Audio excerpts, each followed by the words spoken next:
আসসালামু আলাইকুম, স্বাগত জানাচ্ছি টেকবিডি 19 এর আজকের টিউটোরিয়ালে।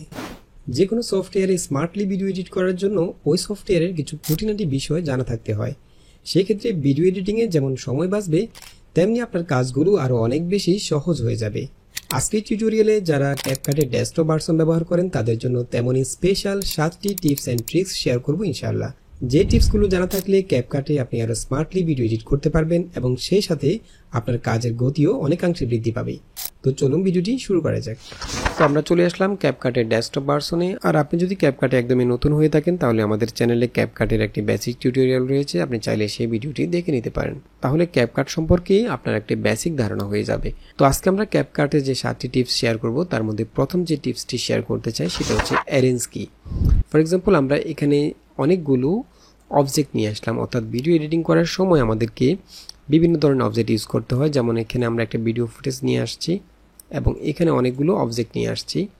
এখানে একটি টেক্সট বসাইছি আমরা। এখানে প্রত্যেকটা ট্র্যাক, এখানে খেয়াল করুন, এখানে নিচে যে ট্র্যাকটি রয়েছে এটা হচ্ছে মেইন ট্র্যাক, এটা হচ্ছে ভিডিও ট্র্যাক, এটা হচ্ছে ভিডিও ট্র্যাক এবং এটা হচ্ছে টেক্সট ট্র্যাক। এখন আমরা যদি উপরে কোন স্টিকার বসাতে চাই, ফর এক্সাম্পল আমি এখানে একটি স্টিকার বসাবো। যেমন আমি এই স্টিকারটা এখানে বসালাম। এখানে খেয়াল করুন, আমাদের এখানে প্রত্যেকটা ট্র্যাক কিন্তু অ্যারেঞ্জ করা আছে। এখানে এগুলো ডিফল্টভাবে অ্যারেঞ্জ করা আছে। এগুলো হচ্ছে ভিডিও ট্র্যাকগুলো একদম নিচে থাকবে, এর উপরে টেক্সট, এরপরে যে স্টিকারটা বসাইছি আমরা সেটা। যেমন আমি যদি চাই যে এই অবজেক্টটাকে, অর্থাৎ এই যে টেক্সটটা আছে সেটাকে একদম নিচের ট্র্যাকে বসাতে, তাহলে এই কাজটি কিন্তু আপনি এখানে এভাবে পারবেন না। অথবা আমি যদি শুধু এই যে টেক্সটটি রয়েছে এটার মধ্যে আমি একটি ইফেক্ট ইউজ করতে চাই, ফর এক্সাম্পল আমি এখান থেকে একটি শেক ইফেক্ট নিচ্ছি।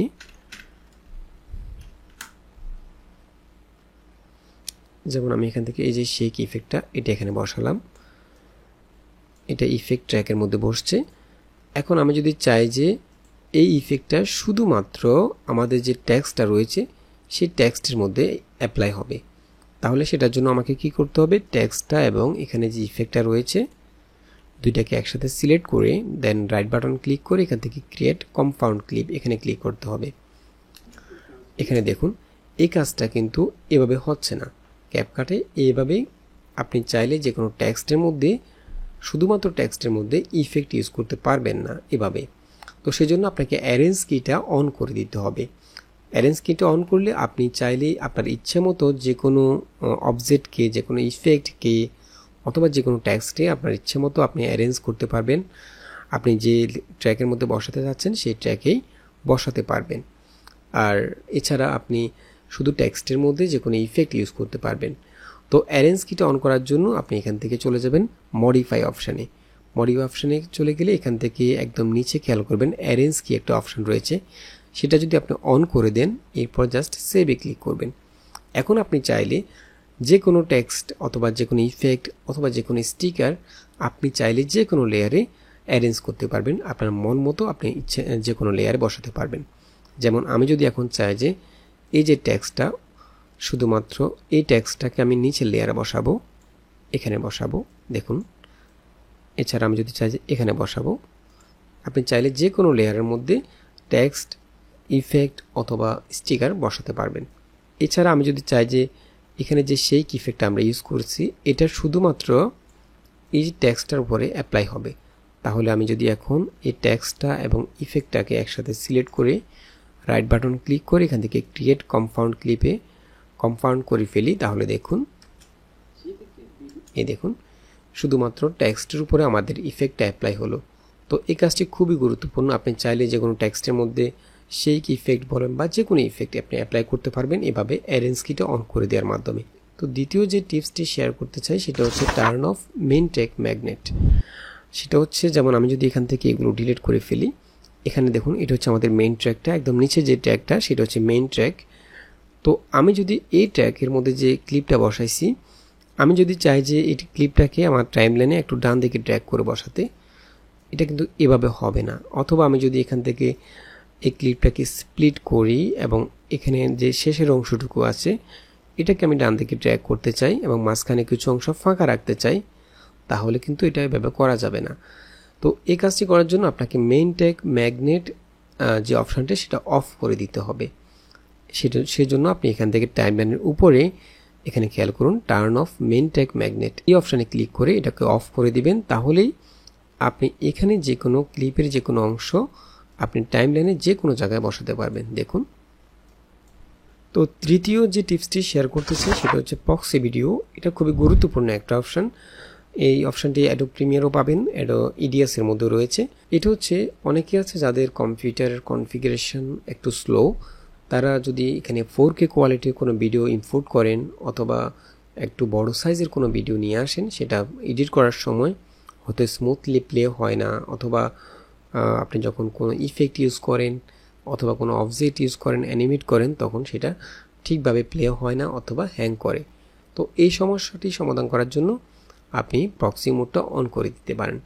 সেজন্য এখান থেকে মডিফাই অপশানে চলে যাবেন, দেন এখান থেকে পারফরমেন্স অপশানে চলে যাবেন। এরপর এখান থেকে প্রক্সি মোডটা অন করে দিবেন। এরপর এখান থেকে রেজুলেশন 720p দিতে পারেন অথবা 540p দিতে পারেন। তো আমি এখান থেকে 720p রাখলাম, দেন এখান থেকে সেভে ক্লিক করলাম। এখন আপনি যতগুলো ভিডিও এখানে ইম্পোর্ট করবেন, ফর এক্সাম্পল আমি যদি এখান থেকে একটা ভিডিও ইম্পোর্ট করি, এটা হচ্ছে 4K কোয়ালিটি ভিডিও। আপনি যখনই এখানে কোনো ভিডিও ইম্পোর্ট করবেন সেটা অটোমেটিক প্রক্সি ভিডিওতে কনভার্ট হয়ে যাবে, অর্থাৎ ভিডিওটি 720pতে কনভার্ট হয়ে যাবে এবং এই ভিডিওটি আপনি খুবই স্মুথলি অন্য ভিডিওর মতো ছোটো সাইজের অর্থাৎ 720p ভিডিও আপনি ঠিক যেভাবে এডিট করতে পারতেন একইভাবে 4K কোয়ালিটি ভিডিও আপনি একইভাবে এডিট করতে পারবেন। এখানে একদমই স্মুথলি এডিট করতে পারবেন এবং ইফেক্ট, অ্যানিমেট সব কিছু ইউজ করতে পারবেন। আর একটা বিষয় হচ্ছে, আপনি যখনই এখানে প্রক্সি মোডটা অন করবেন এবং এখানে যতগুলো ভিডিও ইম্পোর্ট করবেন, সেই ভিডিওগুলো কিন্তু অটোমেটিক কনভার্ট হয়ে আপনার হার্ড ডিস্কের মধ্যে সি ড্রাইভে একটি ফোল্ডারে সেভ হয়ে যাবে। তো আপনি চাইলে পরবর্তীতে সেই ভিডিওগুলোকে ডিলিট করে দিতে পারেন। তো সেটা করার জন্য আপনি এখান থেকে প্রজেক্টটা ক্লোজ করে দিবেন, এখান থেকে সেটিংস অপশানে ক্লিক করবেন, এরপর সেটিংসে চলে যাবেন, এরপর এখান থেকে পারফরমেন্স অপশানে চলে যাবেন। এবং এখানে একদম নিচে দেখুন প্রক্সি সাইজ, আপনার যতগুলো প্রক্সি ভিডিও সেভ হয়েছে কম্পিউটারে সেটা কত জিবি এখানে শো করবে। আপনি চাইলে এখান থেকে ডিলিটে ক্লিক করে কনফার্ম করলে প্রক্সি ভিডিওগুলো অটোমেটিক ডিলিট হয়ে যাবে। ওকে, তো 4 নাম্বার যে টিপসটি শেয়ার করতে চাই সেটা হচ্ছে ক্রিয়েট কম্পাউন্ড ক্লিপ। সেটা আমরা একটু আগে দেখিয়েছি। সেটা হচ্ছে আপনি যদি নির্দিষ্ট একটি অবজেক্টের মধ্যে বা অথবা টেক্সটের মধ্যে ইফেক্ট অথবা ফিল্টার ইউজ করতে চান, তাহলে সেক্ষেত্রে আপনি ক্রিয়েট কম্পাউন্ড ক্লিপ করে ইউজ করতে পারবেন। যেমন আমি যদি এখান থেকে এখানে আমি একটি ইউটিউব লোগো নিয়ে আসলাম। ওকে, এখন আমি যদি এই লোগোটার উপরে কোনো ইফেক্ট ইউজ করতে চাই, যেমন আমি এখান থেকে ইফেক্টে চলে গেলাম এবং ফর এক্সাম্পল আমি এখান থেকে এটা নিলাম, এই ইফেক্টটা নিলাম। এখন দেখুন আমার এই ইফেক্টটা একদম উপরের লেয়ারে বসানোতে নিচে যতগুলো লেয়ার আছে, নিচে যে ট্র্যাকগুলো আছে সেই সবগুলো ট্র্যাকের উপরে ইফেক্টটা অ্যাপ্লাই হচ্ছে। এখন আমি যদি চাই যে শুধু ইফেক্টটা শুধুমাত্র এই লগোটার উপরে অ্যাপ্লাই হবে, সেক্ষেত্রে আমি আপনাকে ইফেক্টটা এবং লগোটাকে একসাথে সিলেক্ট করে দেন রাইট বাটন ক্লিক করে এখান থেকে ক্রিয়েট কম্পাউন্ড ক্লিপ এখানে ক্লিক করতে হবে। তাহলে ইফেক্টটা শুধুমাত্র আপনি যে অবজেক্টের সাথে কম্পাউন্ড করছেন সেই অবজেক্টের উপরে অ্যাপ্লাই হবে। এখানে দেখুন। তো 5 নাম্বার টিপসটি হচ্ছে কপি অ্যাট্রিবিউটস। যেমন আমরা যদি এখানে একটি অবজেক্ট নিয়ে আসলাম, এই অবজেক্টটার মধ্যে আমি কোনো কিছু অ্যাপ্লাই করি, যেমন আমি যদি এটাকে অ্যানিমেট করি, আমি এখানে দুটি কি ফ্রেম অ্যাড করলাম। এখানে আমি সেকেন্ড কি ফ্রেম এটাকে একটু জুম করে দিলাম, ফার্স্ট কি ফ্রেমে এটাকে ছোট করে দিলাম। ওকে, এরপর আমি যদি এখানে অ্যানিমেট, এখান থেকে অ্যানিমেশন ইউজ করি। ওকে, এবং আউটের মধ্যে একটা অ্যানিমেশন ইউজ করলাম। ওকে, এবং আমি যদি এখান থেকে অ্যাডজাস্টমেন্ট থেকে কোনো কালার কারেকশন করি, যেমন আমি একটু কালার কারেকশন করে নিলাম। এখন আমি এই অবজেক্টটার মধ্যে যতগুলো কাজ করলাম, যেমন আমি এখানে এটার মধ্যে মোশন করলাম, অ্যানিমেট করলাম, দেন এখান থেকে অ্যানিমেশন থেকে ইন অ্যানিমেশন এবং আউট অ্যানিমেশন ইউজ করলাম এবং এখান থেকে অ্যাডজাস্টমেন্ট থেকে কালার কারেকশন করলাম। এখন আমি চাইলে এই অবজেক্টের মধ্যে যেগুলো ইউজ করছি, যে কাজগুলো করছি, সেই কাজগুলোকে কপি করে আরেকটি অবজেক্টের মধ্যে অ্যাপ্লাই করতে পারি। ফর এক্সাম্পল আমি যদি এখানে এই ইউটিউবের লোগোটা নিয়ে আসি, এখন আমি এখানে যে কাজগুলো করছি, যে অ্যানিমেশনগুলো ইউজ করছি, যে কালার কারেকশন করছি, সেগুলোকে কপি করতে চাই, তাহলে এখান থেকে ওই অবজেক্টের মধ্যে রাইট বাটন ক্লিক করে এখান থেকে কপি অ্যাট্রিবিউটস, অথবা কিবোর্ডে শিফট কন্ট্রোল সি প্রেস করবেন। শিফট কন্ট্রোল সি প্রেস করলে এই অবজেক্টের মধ্যে যতগুলো কাজ করা হয়েছে সবগুলো আপনি কপি করে ফেলতে পারবেন।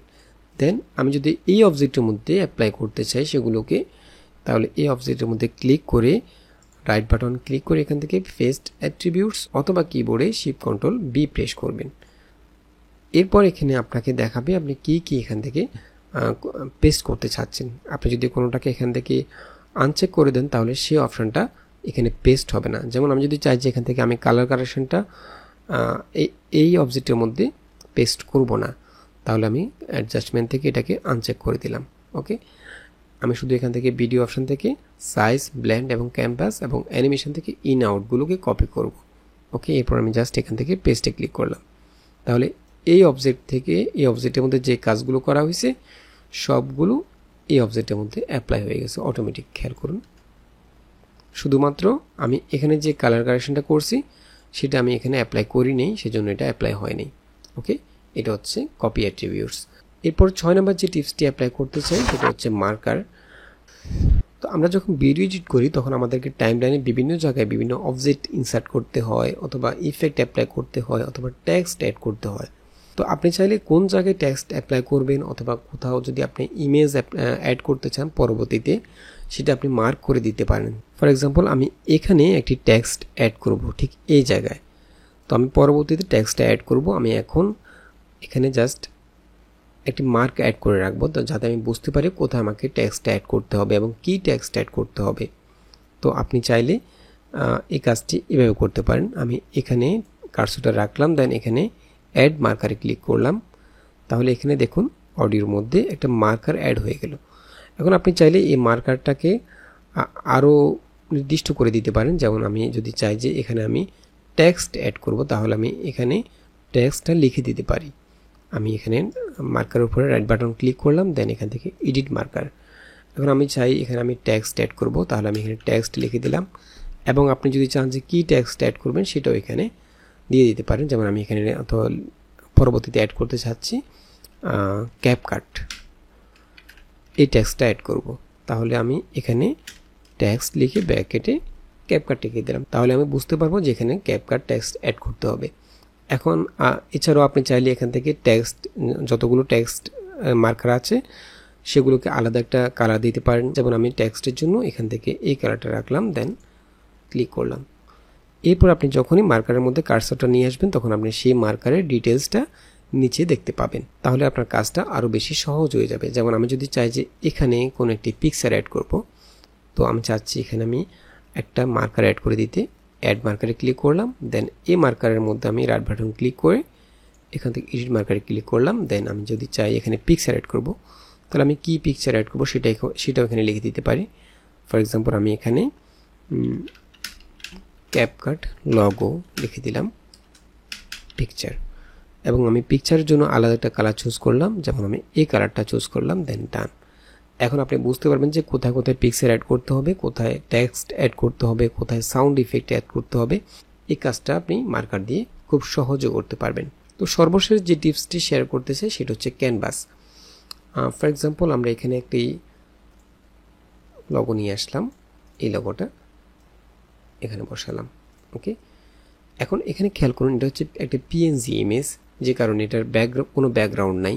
এখন আমি যদি চাই যে এটার পেছনে একটি ব্যাকগ্রাউন্ড ইউজ করতে, তাহলে সেক্ষেত্রে আমরা যে কাজটা করতে পারি সেটা হচ্ছে আমরা একটি ব্যাকগ্রাউন্ড ফটোশপে সেভ করে সেটা এখানে ইম্পোর্ট করতে পারি, এরপর এটাকে নিচে লেয়ারে বসাতে পারি। তো এই কাজটি আপনি আরও সহজে করতে পারবেন। সেজন্য আপনি এখান থেকে ভিডিও অপশানে চলে যাবেন, দেন এখান থেকে ক্যানভাস অপশানে চলে যাবেন। এরপর এখান থেকে আপনি যদি চান যে কালার ইউজ করবেন ব্যাকগ্রাউন্ড হিসেবে, তাহলে এখান থেকে কালার চুজ করতে পারেন। ওকে, এবং আপনি যদি চান যে এই ফাইলটার ব্লার একটা ফাইল ইউজ করবেন ব্যাকগ্রাউন্ডে, তাহলে এখান থেকে ব্লারে ক্লিক করতে পারেন। এই দেখুন একটি ব্লার ফাইল ব্যাকগ্রাউন্ডে ইউজ করা হয়েছে। এছাড়াও আপনি চাইলে এখান থেকে বিভিন্ন প্যাটার্ন ইউজ করতে পারেন। এখানে কিছু ডিফল্ট প্যাটার্ন রয়েছে, এগুলো আপনি চাইলে ইউজ করতে পারেন। ওকে, এরপর আপনি চাইলে এটাকে এখান থেকে আবার মুভ করতে পারেন, পজিশন চেঞ্জ করতে পারেন। এরপর এখানে আপনি বাকি যে কাজগুলো আছে, অর্থাৎ একটা ইমেজের মধ্যে যতগুলো এখান থেকে অপশান আছে সবগুলো আপনি এখানে এই ফাইলটার মধ্যে অ্যাপ্লাই করতে পারবেন। শুধু ব্যাকগ্রাউন্ডটা স্টিল থাকবে, শুধু অবজেক্টের উপরে আপনি অ্যানিমেট করতে পারবেন। এই দেখুন, চাইলে আপনি এখানে আলাদাভাবে উপরের লেয়ারে টেক্সট অ্যাড করতে পারেন। এই দেখুন, আমি যদি এখান থেকে কোন টেক্সট অ্যাড করতে চাই তাহলে আমি এখানে টেক্সটে ক্লিক করলাম।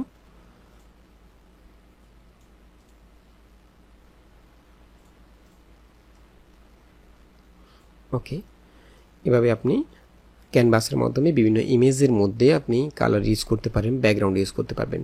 তো আশা করি এই 7টি টিপস আপনাদের উপকারে আসবে। আর ভিডিওটি যদি ভালো লাগে থাকে তাহলে অবশ্যই একটা লাইক দিয়ে দিবেন এবং দেখা হবে পরবর্তী ভিডিওতে। সে পর্যন্ত ভালো থাকবেন। আল্লাহ হাফেজ।